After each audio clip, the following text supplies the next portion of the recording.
First of all, I want to thank all of you for your prayers this week, that your prayers and the skill of Dr. White really made my right eye wonderful. I can see everything very clearly with the right eye, distance and so forth, and even reading. But my left eye is totally blurry because I need glasses for that eye. So if I put my glasses on, I can't see out of the good eye or the bad eye.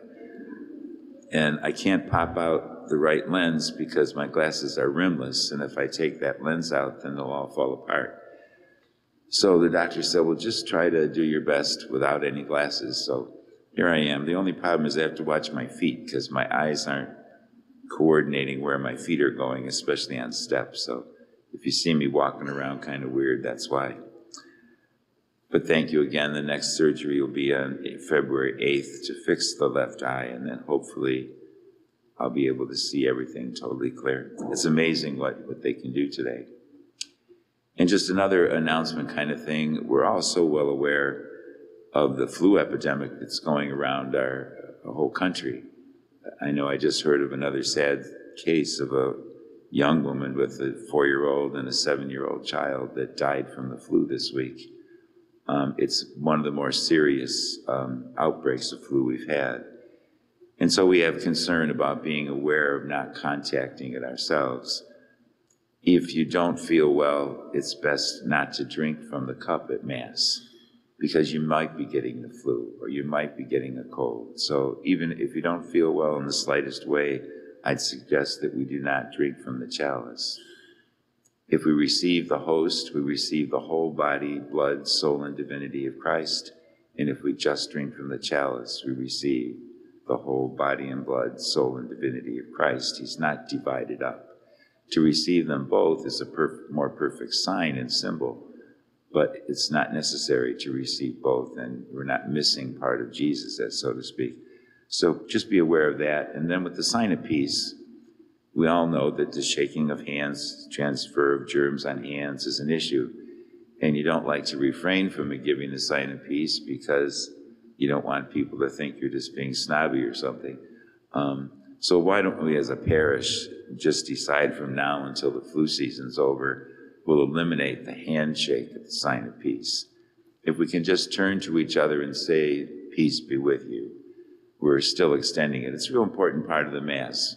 From the altar where Christ is, I say, may the peace of the Lord be with you. And I'm praying that Christ's peace be in your hearts. And because we're united with one another in the Mass, to extend that same peace to each other is very important. So I think we can do it just as well by just turning to each other and saying, peace be with you, and eliminate the handshake. Does that sound okay to everybody?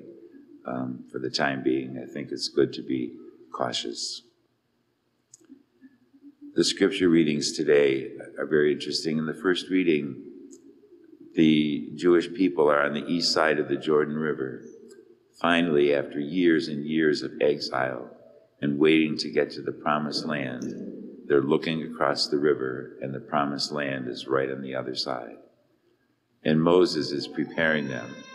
He knows that he's not going to go to the promised land. He has been an outstanding leader of the people, but God has decided that Moses would not lead them there. And so Moses knows that he's going to die. And he's telling the people not to be afraid, because the Lord will raise up more prophets and those to lead and guide them in this new wonderful land. And of course, the most important prophet is Jesus himself. And we see that in the gospel today, where Jesus is preaching with great authority and astonishing the people. He is the ultimate prophet after Moses and John the Baptist. And in the second reading might be some confusion. Prior to this reading from St. Paul, he was extolling all of the beautiful benefits of marriage and how God has called husband and wife to love one another and be faithful to one another. In this passage, he's extolling the goodness of celibacy. And he's saying, when he says that it's best if somebody remain unmarried because they can totally devote themselves to the service of the Lord and grow in holiness in body and spirit. He's not saying that marriage is bad, and it's not a rule that he's putting down. The situation was that he and all the people thought that Jesus' second coming was very imminent and that he would be coming back soon. And so he's saying, don't get married, as a rule, because you should be preparing yourselves to meet the Lord at the end of the world. Well, if you think about it, if we knew that in the next several months the world was going to end, it probably wouldn't be a time to enter into a marriage. And because we would want to be preparing our souls to meet Jesus Christ. And so that's where St. Paul's coming from with that reading. Both marriage and celibacy are true callings from God that are very beautiful and very important for people. And both callings lead people to God. And so we don't have any date for the end of the world, so we're not as anxious about it as they were. Remember in the Catechism, it says that we have to be aware of the world, the flesh, and the devil. And I think the scriptures remind us of that today in a way. St. Mark wants people to know who Jesus is. And if we know who he is and recognize him as God, then our life changes. He, first of all, in the very beginning of his gospel, he says, this is the gospel of Jesus Christ, the Son of God. He states it so clearly. In the chapter's beginning, he has the situation where John the Baptist is baptizing Jesus. And we hear the voice coming from heaven, this is my beloved Son, listen to him. And we have further in Mark's gospel, even the devil, right here in this gospel, recognizes that Jesus is the Son of God. He says, I know who you are, the Holy One of God. And so he's very clear that we need to recognize that Jesus is the Christ and speaks with authority. And he wants to let us know that the world and the flesh have their own problems. The devil doesn't have to do too much because we get tempted, don't we, in so many ways just from the world and the flesh. But the devil, we cannot deny. There are so many people that say, well, these unclean spirits that they talked about in the gospel were really mental diseases. Well, that's not true. Jesus definitely speaks about devil and rebukes him. And so we have to be sure that we're certain that there is a devil. And he lurks about in not so obvious ways. The things that we're tempted to fall into sin, the capital sins, envy and lust and anger and so forth. And all of those sins, the devil just prompts our minds to keep on following those temptations. And the grace of Christ is what gives us the ability to turn away from them. Jesus emphasizes here in the gospel, and the people were astonished because even he has the power to rebuke Satan. And he has that power to rebuke him in our lives too.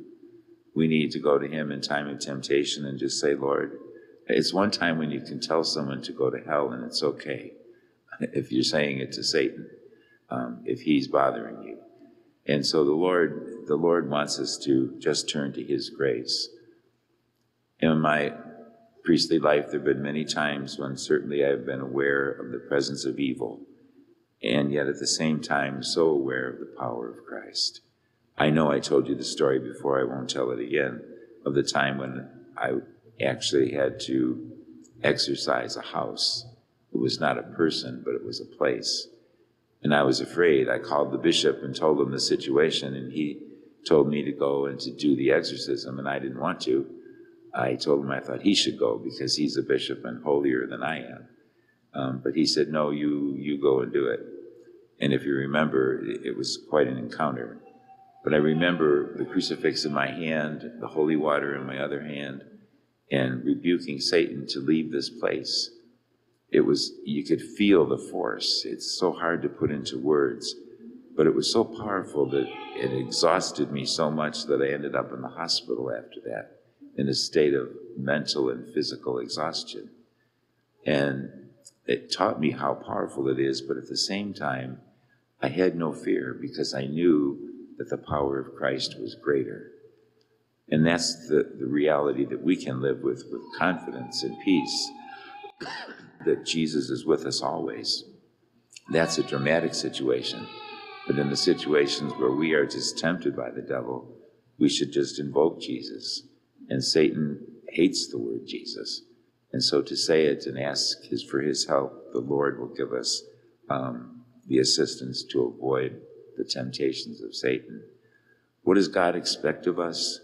Yesterday in the office of readings, it was the prophet Micah. And the people asked that same question. How do we stay in a right relationship with God? And Micah's answer was, do the right, love goodness, and walk humbly with your God. And if you think about that, it's so simple. Do the right. We know what's right and wrong. Love goodness, all the virtues that Christ showed us, and walk humbly with your God.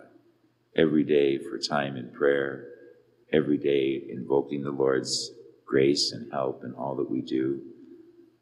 And if we do that and walk humbly with the Lord, then he's going to walk us one day through the gates of heaven. So you might keep that in mind this week, to stay close to Jesus. We need not fear the evil one because he's with us always. And just do the right and love goodness and walk humbly with our God.